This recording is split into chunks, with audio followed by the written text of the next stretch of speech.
Hey guys, so today we're reading Leviticus chapters 13 and 14. I'm so sorry for not posting yesterday. I am a little sick right now. But anyways, today's verse of the day is Jeremiah 13 verse 7. But blessed is the one who trusts in the Lord, whose confidence is in him. Amen. So today we're reading Leviticus chapters 13 and 14.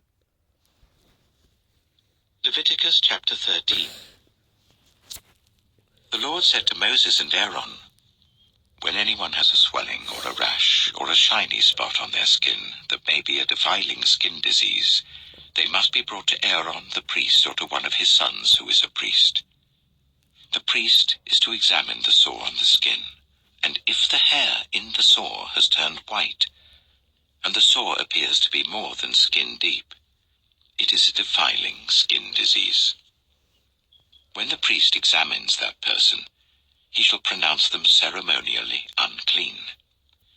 If the shiny spot on the skin is white but does not appear to be more than skin deep, and the hair in it has not turned white, the priest is to isolate the affected person for 7 days. On the 7th day, the priest is to examine them. And if he sees that the sore is unchanged and has not spread in the skin, he is to isolate them for another 7 days. On the 7th day, the priest is to examine them again. And if the sore has faded and has not spread in the skin, the priest shall pronounce them clean. It is only a rash. They must wash their clothes, and they will be clean. But if the rash does spread in their skin after they have shown themselves to the priest to be pronounced clean, they must appear before the priest again. The priest is to examine that person, and if the rash has spread in the skin, he shall pronounce them unclean. It is a defiling skin disease. When anyone has a defiling skin disease, they must be brought to the priest. The priest is to examine them, and if there is a white swelling in the skin that has turned the hair white, and if there is raw flesh in the swelling, it is a chronic skin disease, and the priest shall pronounce them unclean. He is not to isolate them, because they are already unclean. If the disease breaks out all over their skin, and so far as the priest can see, it covers all the skin of the affected person from head to foot, the priest is to examine them. And if the disease has covered their whole body, he shall pronounce them clean. Since it has all turned white, they are clean. But whenever raw flesh appears on them, they will be unclean. When the priest sees the raw flesh, he shall pronounce them unclean. The raw flesh is unclean. They have a defiling disease. If the raw flesh changes and turns white, they must go to the priest. The priest is to examine them, and if the sores have turned white, the priest shall pronounce the affected person clean. Then they will be clean. When someone has a boil on their skin and it heals, and in the place where the boil was a white swelling or reddish white spot appears, they must present themselves to the priest. The priest is to examine it, and if it appears to be more than skin deep and the hair in it has turned white, the priest shall pronounce that person unclean. It is a defiling skin disease that has broken out where the boil was. But if, when the priest examines it, there is no white hair in it, and it is not more than skin deep and has faded, then the priest is to isolate them for 7 days. If it is spreading in the skin, the priest shall pronounce them unclean. It is a defiling disease. But if the spot is unchanged and has not spread, it is only a scar from the boil, and the priest shall pronounce them clean. When someone has a burn on their skin, and a reddish white or white spot appears in the raw flesh of the burn, the priest is to examine the spot. So sorry about that, guys. So let's continue. Hold on. Again, I'm super sorry about that, guys. I have to do something, but anyways, so let's continue. Right, and it appears to be more than skin deep. It is a defiling disease that has broken out in the burn. priest shall pronounce them unclean.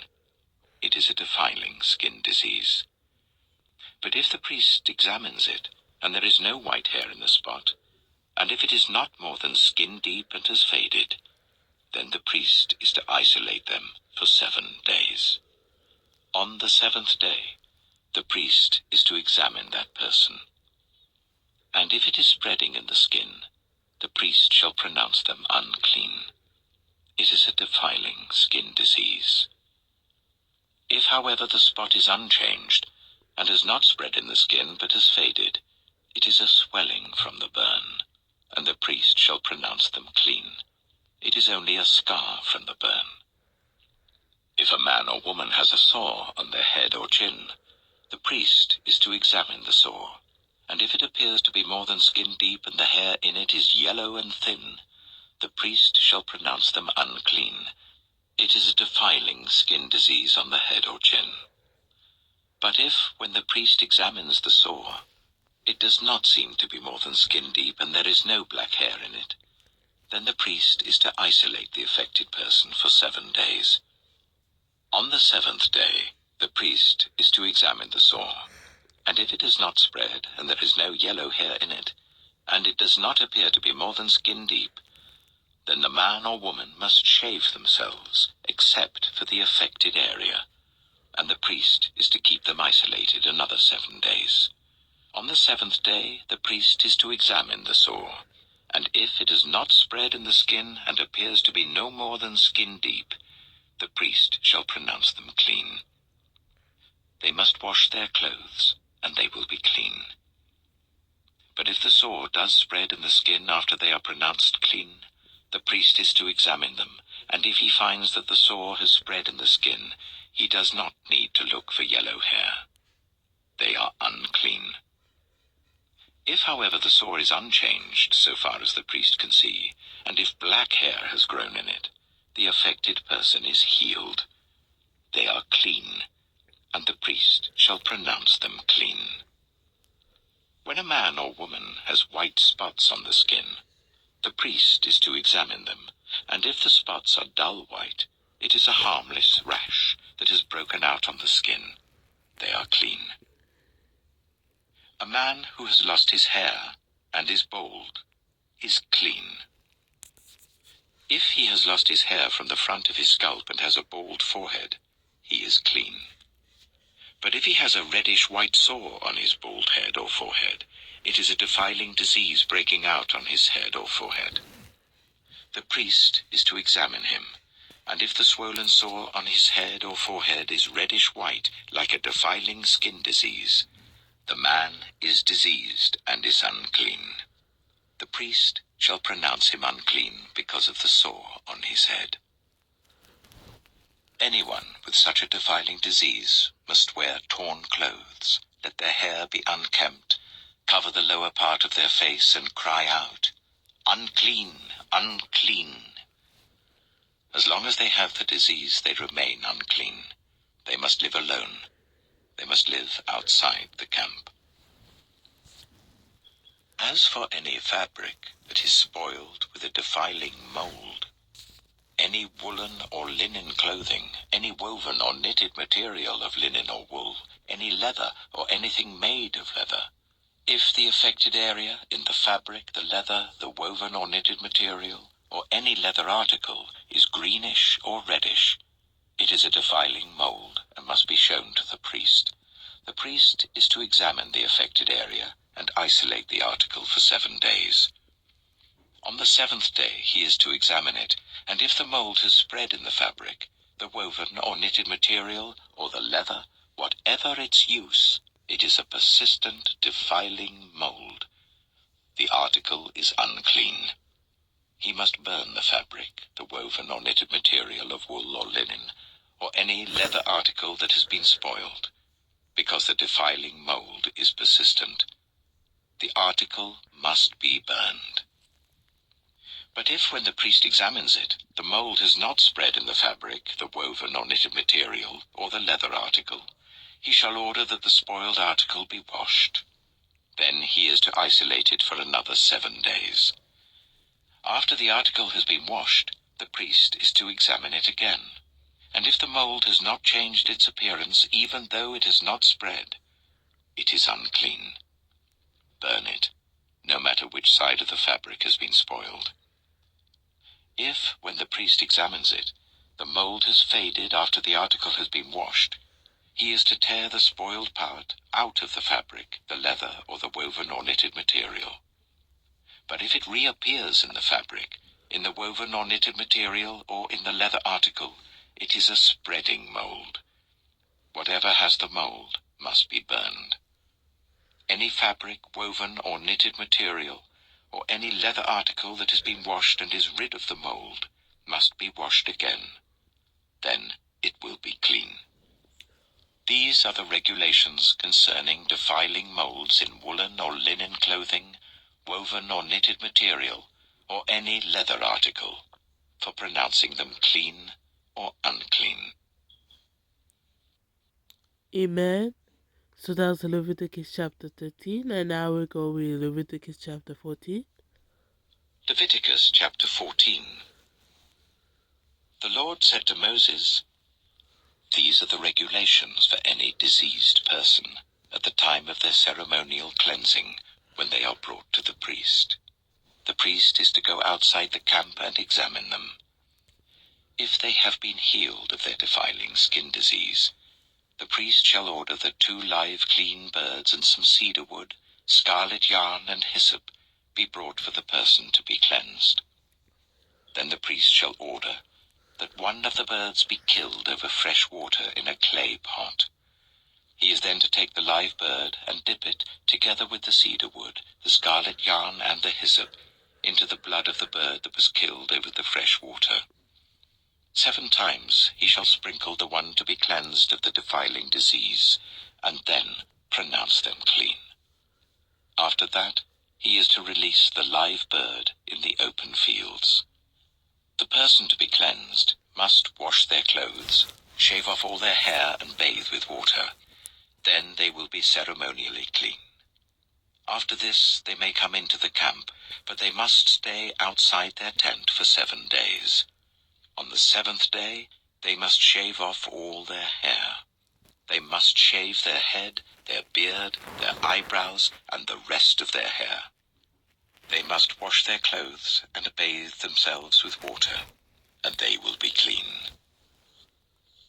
On the 8th day they must bring 2 male lambs and 1 ewe lamb, a year old, each without defect, along with 3/10 of an ephah of the finest flour mixed with olive oil for a grain offering, and 1 log of oil. The priest who pronounces them clean shall present both the one to be cleansed and their offerings before the Lord at the entrance to the tent of meeting. Then the priest is to take 1 of the male lambs and offer it as a guilt offering, along with a log of oil. He shall wave them before the Lord as a wave offering. He is to slaughter the lamb in the sanctuary area where the sin offering and the burnt offering are slaughtered. Like the sin offering, the guilt offering belongs to the priest. It is most holy. The priest is to take some of the blood of the guilt offering and put it on the lobe of the right ear of the one to be cleansed, on the thumb of their right hand, and on the big toe of their right foot.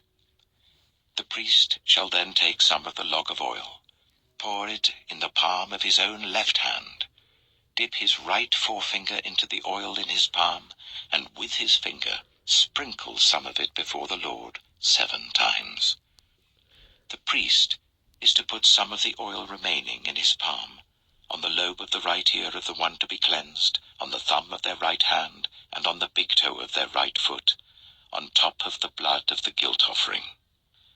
The rest of the oil in his palm the priest shall put on the head of the one to be cleansed, and make atonement for them before the Lord. Then the priest is to sacrifice the sin offering, and make atonement for the one to be cleansed from their uncleanness. After that, the priest shall slaughter the burnt offering, and offer it on the altar, together with the grain offering, and make atonement for them, and they will be clean. If, however, they are poor, and cannot afford these, they must take 1 male lamb as a guilt offering, to be waved to make atonement for them, together with 1/10 of an ephah of the finest flour mixed with olive oil for a grain offering, a log of oil, and 2 doves or 2 young pigeons, such as they can afford, one for a sin offering and the other for a burnt offering. On the 8th day they must bring them for their cleansing to the priest at the entrance to the tent of meeting before the Lord. The priest is to take the lamb for the guilt offering together with the log of oil, and wave them before the Lord as a wave offering. He shall slaughter the lamb for the guilt offering and take some of its blood and put it on the lobe of the right ear of the one to be cleansed, on the thumb of their right hand, and on the big toe of their right foot. The priest is to pour some of the oil into the palm of his own left hand, and with his right forefinger sprinkle some of the oil from his palm 7 times before the Lord. Some of the oil in his palm he is to put on the same places he put the blood of the guilt offering, on the lobe of the right ear of the one to be cleansed, on the thumb of their right hand, and on the big toe of their right foot. The rest of the oil in his palm the priest shall put on the head of the one to be cleansed, to make atonement for them before the Lord. Then he shall sacrifice the doves or the young pigeons, such as the person can afford, one as a sin offering and the other as a burnt offering, together with the grain offering. In this way the priest will make atonement before the Lord on behalf of the one to be cleansed.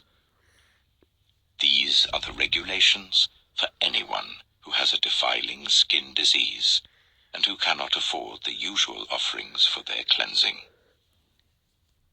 The Lord said to Moses and Aaron, "When you enter the land of Canaan, which I am giving you as your possession, and I put a spreading mold in a house in that land, the owner of the house must go and tell the priest, 'I have seen something that looks like a defiling mold in my house.' The priest is to order the house to be emptied before he goes in to examine the mold, so that nothing in the house will be pronounced unclean.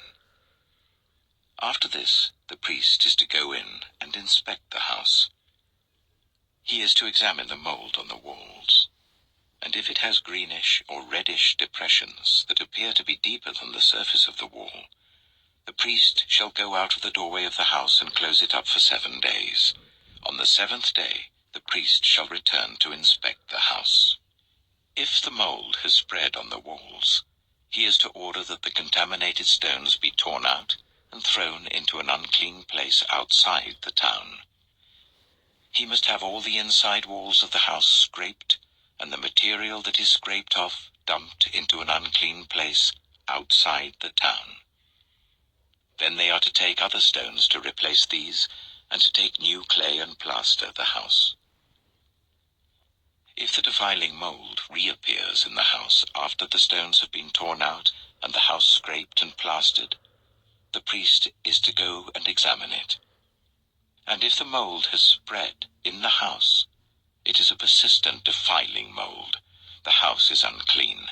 It must be torn down, its stones, timbers, and all the plaster, and taken out of the town to an unclean place. Anyone who goes into the house while it is closed up will be unclean till evening. Anyone who sleeps or eats in the house must wash their clothes. But if the priest comes to examine it and the mold has not spread after the house has been plastered, he shall pronounce the house clean because the defiling mold is gone. To purify the house, he is to take 2 birds and some cedar wood, scarlet yarn, and hyssop. He shall kill one of the birds over fresh water in a clay pot. Then he is to take the cedar wood, the hyssop, the scarlet yarn, and the live bird, dip them into the blood of the dead bird and the fresh water, and sprinkle the house 7 times. He shall purify the house with the bird's blood, the fresh water, the live bird, the cedar wood, the hyssop, and the scarlet yarn. Then he is to release the live bird in the open fields outside the town. In this way he will make atonement for the house, and it will be clean. These are the regulations for any defiling skin disease, for a sore, for defiling molds in fabric or in a house, and for a swelling, a rash, or a shiny spot, to determine when something is clean or unclean. These are the regulations for defiling skin diseases and defiling molds. Amen. So that was Leviticus chapters 13 and 14. And tomorrow we're going to read Leviticus chapter 15. I'm going to end the video off here. It was a very long video. But anyways, I'm going to end it off here. And I hope you guys have a blessed night. Amen.